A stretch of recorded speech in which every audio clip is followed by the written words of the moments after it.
بسم اللہ الرحمن الرحیم۔ لاکھوں کروڑوں درود و سلام نبی پاک پر اور ان کی آل پر۔ پاکستان کوئی عام ملک نہیں، یہ پاکستان ہے، مطلب پاکوں کے رہنے کی جگہ۔ پاکستان کی مثال حضرت صالح علیہ السلام کی اونٹنی کی ہے، جس نے بھی اس سے عداوت رکھی وہ تباہ و برباد ہوا۔ میں ہوں سید بلال اور آپ دیکھ رہے ہیں ہسٹری ان 11 منٹس۔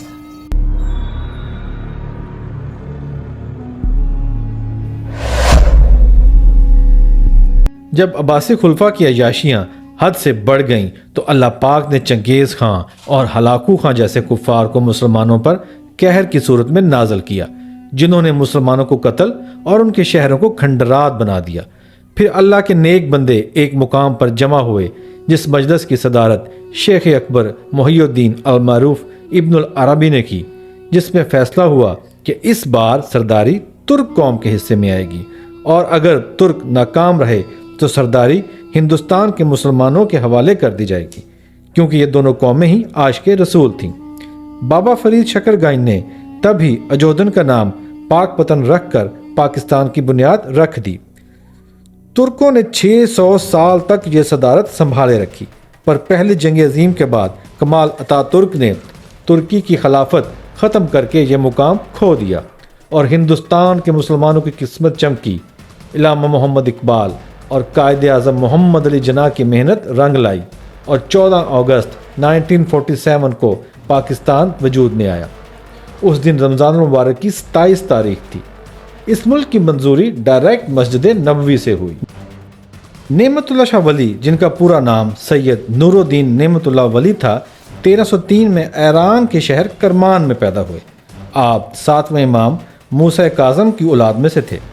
غیب کا علم صرف اللہ پاک کی ذات کو ہے، پر وہ جس کو عطا کرنا چاہے اس کی مرضی۔ نعمت اللہ شاہ ولی نے آنے والے 850 سال کی پیشین گوئیاں اپنے فارسی کے اشعار کی شکل میں کی۔ آپ نے آنے والے بادشاہوں کے نام اور وہ کس مقام پر پیدا ہوں گے سب بتا دیا، جو حرف بحرف صحیح ثابت ہوئے۔ آپ نے ہندوستان میں مغلوں کی حکومت اور زوال، انگریزوں کی آمد، گرو نانک کی پیدائش، پہلی اور دوسری جنگ عظیم، پاکستان کا قیام، مسئلہ کشمیر، سقوط ڈھاکہ اور 1965 اور 71 کی جنگ، ایون وہ کتنے دن جاری رہے گی، دنوں کی تعداد تک بتا دی، جو کہ سب سچ ثابت ہوئیں۔ ان کی پیشین گوئیاں آنے والے وقت کے بارے میں بھی موجود ہیں، جن میں سے ایک یہ ہے کہ دریا اٹک کافروں کے خون سے 3 دفعہ بھرے گا، پنجاب کا شہر لاہور اور ملک کشمیر فتح ہوگا، دریا جمنا اور گنگا کا علاقہ اور بجنور شہر بھی مسلمانوں کے قبضے میں ہوگا، اور اس جنگ میں ایران ترکی اور چین مسلمانوں کی مدد کرے گا۔ اگر ہم 1965 کی جنگ کو دیکھیں تو ایسے واقعات دیکھنے کو ملتے ہیں جن کو عقل سمجھنے سے قاصر ہے۔ جس توپ کے گولہ پھینکنے کی رینج ہی 1 سے 2 کلومیٹر تھی، اس سے پتہ نہیں کتنی دور گولے پھینکے گئے۔ ہندوستان کا بمبار طیارہ لاہور شہر پر بم گرانے آیا، پر بم نہ گرا سکا۔ اس سے پوچھا گیا کہ تم نے بم کیوں نہ گرایا، تو اس نے کہا مجھے نیچے شہر نظر ہی نہیں آتا تھا۔ جب ہندوستان کی فوج نے 6 سپٹمبر کو پاکستان پر حملہ کیا تو پاکستانی فوج کو اس کی بالکل خبر نہ تھی۔ 5 اور 6 سپٹمبر کی رات ایک شخص مسجد نبوی میں نوافل پڑھتا ہوا سو گیا۔ اس نے خواب کی حالت میں نبی پاک اور غزوہ بدر کے مجاہدین کو جنگی زرہ پہنے دیکھا۔ نبی پاک فرما رہے تھے کہ پاکستان پر حملہ ہوا ہے اور ہمیں اس کی دفاع کے لیے جانا ہے۔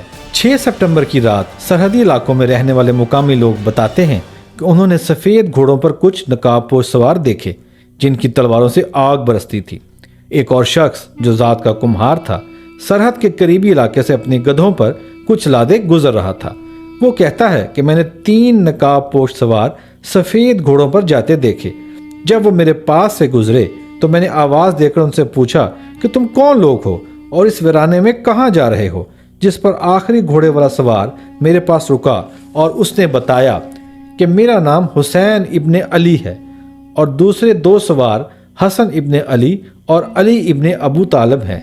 پاکستان پر حملہ ہوا ہے اور ہم اس کی حفاظت پر مامور ہیں۔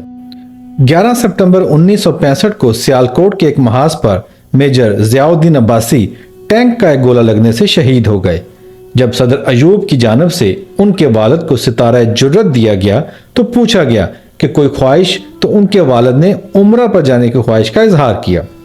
جب میجر ضیاء الدین عباسی شہید کے والد روضہ رسول پاک پر بیٹھے آنسو بہا رہے تھے تو خادم مسجد نبوی وہاں تشریف لائے اور بلند آواز سے پوچھا کہ یہاں کوئی شخص جو پاکستان سے آیا ہو اور میجر ضیاء الدین عباسی کو جانتا ہو؟ آپ نے کہا میں ان کا والد ہوں۔ تو خادم مسجد نبوی نے ان کو گلے لگا لیا اور آپ کے ہاتھ چومنے لگے اور اپنے گھر لے گئے اور خوب آؤ بھگت کی، اور آپ کے والد کو بتایا کہ جب انڈیا پاکستان کی جنگ ہو رہی تھی تو 11 سپٹمبر کی رات میں نے نبی پاک کو خواب میں دیکھا، آپ صحابہ کے ساتھ تشریف فرما تھے اور کچھ لمحوں بعد مولا علی وہاں اپنے ہاتھوں میں ایک لاشا اٹھائے ہوئے آئے۔ نبی پاک نے اپنے صحابہ سے فرمایا شہید ضیاء الدین عباسی اس بہادری سے کفار سے لڑا جیسے آپ صحابہ میرے شانہ بشانہ کفار سے جنگ کیا کرتے تھے۔ تو دوستو، گھبرانے کی کوئی بات نہیں، پاکستان کہیں نہیں جا رہا۔ اس کی حفاظت کے لیے اللہ کا خاص کرم اور نبی پاک کی خاص عنایت اور پاکستان کی بہادر فوج موجود ہے۔ جس فوج کا سب سے بڑا نشان حیدر ہو تو میرا تو یہ ماننا ہے کہ اس کے روحانی سپہ سالار مولا علی خود ہیں، تو ڈر کس بات کا۔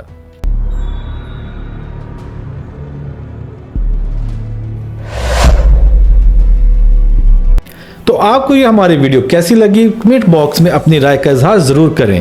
تو ملتے ہیں نیکسٹ ویڈیو میں، تب تک کے لیے اجازت دیں، اللہ حافظ۔